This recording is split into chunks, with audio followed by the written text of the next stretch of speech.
कल 19 जनवरी 2025 से इजराइल और हमास में एक अंडरस्टैंडिंग हुई है, जो कि यूएस, इजिप्ट और कतर ने मिलकर कराई है। डोनाल्ड ट्रंप के प्रेसिडेंट इलेक्ट होने के बाद अब एक दिन बाद जो है वो यूएस के राष्ट्रपति बन जाएंगे, प्रेसिडेंट बन जाएंगे। तो ये जो एग्रीमेंट हुआ है, जिसमें कुछ इजराइल के जो प्रिजनर्स हैं, कैदी, उनको छोड़ेंगे।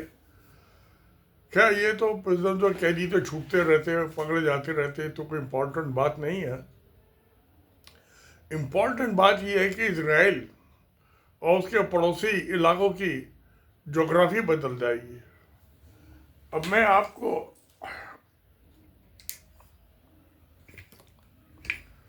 ये जो है ये कहाँ ये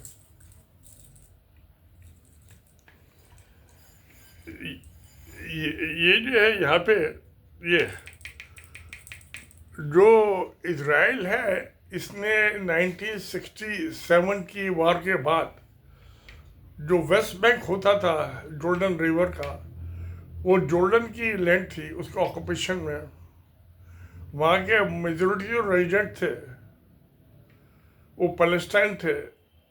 तो 67 की वार के बाद इजराइल ने इस पर कब्जा कर लिया था, और 67 से आज 2025 तक ये इजराइल के ही ऑक्यूपेशन में है। वही इसको एडमिनिस्टर कर रहा है प्रैक्टिकली। हालांकि एक वहाँ उनकी पैलेस्टाइन गवर्नमेंट है, मगर वो नाम की है। लॉ एंड ऑर्डर जो है सब इजराइल के कब्जे में है। दूसरा ये गाजा, जिसमें 7 अक्टूबर 2023 से लड़ाई चल रही थी, तो बस 40-47 हज़ार आदमी मारे गए। इजराइल के भी तकरीबन 200 से ज़्यादा आदमी मारे गए। तो अब ये लड़ाई ख़त्म होगी इससे, और ये कैदी छूट जाएंगे। तो ये गाजा का इलाका भी जो है, हमास को जो उसका एडमिनिस्ट्रेशन था वो नहीं मिलेगा, उस पर इजराइल का ही एडमिनिस्ट्रेशन चलेगा। वो किस शक्ल में चलेगा वो बात दूसरी है। अब जो वेस्ट बैंक का या यरूशलेम जो था, जिसको लेके सब झगड़े हैं, तो अब जो ये ट्रंप साहब जो पिछली दफ़े प्रेसिडेंट थे, तो इन्होंने यूएस की जो वो था एम्बेसी, वो उसमें यरूशलेम में शिफ्ट कर दी थी। अब वो मुकम्मल हो जाएगा यरूशलेम में। एक गोलान हाइट्स जो सीरिया का था, उस पर भी 1967 की वार में इजराइल ने कब्जा कर लिया था। अब वो आज 2025 तक उसके कब्जे में है।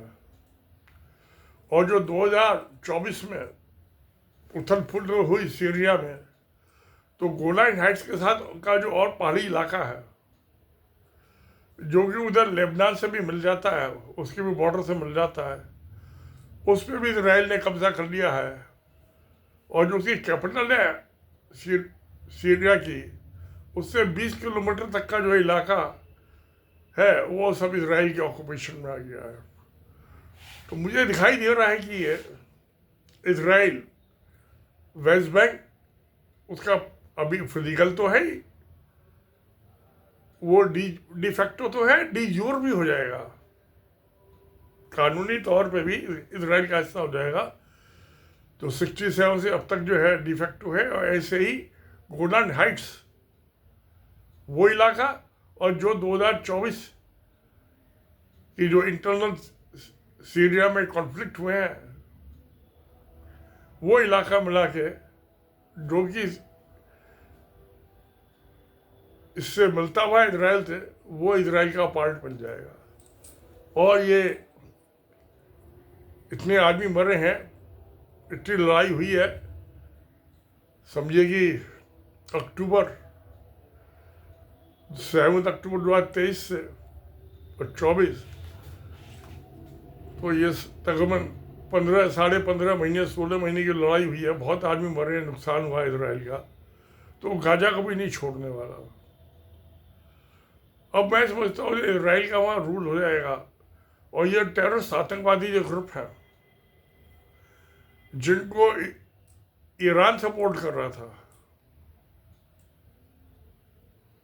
तो हालांकि ईरान को भी बहुत बड़ी कीमत चुकानी पड़ी है इसराइल से पंगा लेने में। उसका जो टॉप न्यूक्लियर साइंटिस्ट था, न्यूक्लियर बम बनाने में एंगेज, उसका मर्डर हो गया, और वो कई आदमी का मर्डर हुए। मोसाद जो इंटेलिजेंस एजेंसी एक्सटर्नल उसने किए हैं। तो ईरान भी जो है अब चाहता है कि कुछ अमन शांति हो जाए, और जो यूएस ने सैंक्शंस लगाई थी डोनाल्ड ट्रंप के ज़माने में पिछले 4 साल के टाइम में, वो ईज हो जाए, उसको कुछ राहत मिल जाए, तो मैं समझता हूँ कि इससे कुछ ये मिडिल ईस्ट में अमन शांति आ जाएगी। कब तक के लिए होगी मैं नहीं जानता, मगर क्योंकि चाइना जो है वो वाखान कॉरिडोर से रेलवे ट्रैक और हाईवे बना के ईरान, इराक और ये सीरिया इधर आ रहा है मिडिल ईस्ट में, तो मैं समझता हूँ ये 10-15 साल में ये सब चाइनीज जो उनकी पीस एंड डेवलपमेंट की जो स्कीम है माओ तुझे तुमकी 1949 में जो उन्होंने आज़ाद की थी, तो उससे पहले ही ये एक्सटेंडेड टेरिटरी बन जाएगी चाइना की, कहना चाहिए ओवरसीज टेरिटरी। वैसे चाइना कभी किसी दूसरे कंट्री पे कब्जा नहीं करता। वो बेल्ट एंड रोड इनिशिएटिव में जो 158 कंट्री में चल रहा है, ये मिडिल ईस्ट जो है ये सब उसका पार्ट बन जाएगा। और चाइना लड़ाई नहीं पसंद करता, वो पीसफुल डेवलपमेंट जो माओ तुसे तक ने 100 ईयर्स की पॉलिसी ले की थी उसी के मुताबिक चल रहा है।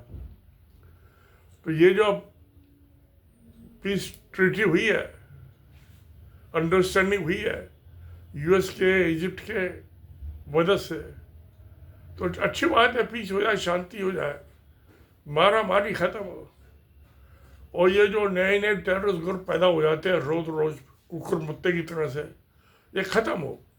ईरान ने भी बहुत नुकसान उठाया इसमें, तो मैं समझता हूँ कि अब वो इससे ईरान भी अपनी मुक्ति चाहेगा। कौन कब तक सेक्रीफाइस करता है, कब तक मरवाता है, कब तक पैसा वेस्ट करेगा इन आतंकवादी और टेररिस्ट ग्रुपों के साथ। तो अब क्योंकि यूएसएसआर था पहले, वो मदद क्या करता था, अब यूएसएसआर डिसइंटीग्रेट हो गया, 15 कंट्री में बट गया 1991 में, 1991 में। तो पिछले 30 साल में जो उथल पुथल हुई है, अब मैं समझता हूँ कि ये गड़बड़ियाँ हुई हैं, अब ये शांति की तरफ को चल पड़े हैं। अच्छी बात है वो शांति की तरफ को चल रहे हैं, अमन शांति थी होनी ही चाहिए, सब जगह होनी चाहिए जिससे खुशहाली हो। डेवलपमेंट तब होता है जबकि अमन शांति होती है, दुनिया में कहीं भी देखिए आप। तो मैं समझता हूँ कि अच्छा ही डेवलपमेंट है। ये अपने आप इंडिपेंडेंट रहने के काबिल नहीं है इनमें। ये पैलेस्टाइन जो है वो हिस्टोरिकली हम देखें तो पैलेस्टाइन तो कभी था ही नहीं।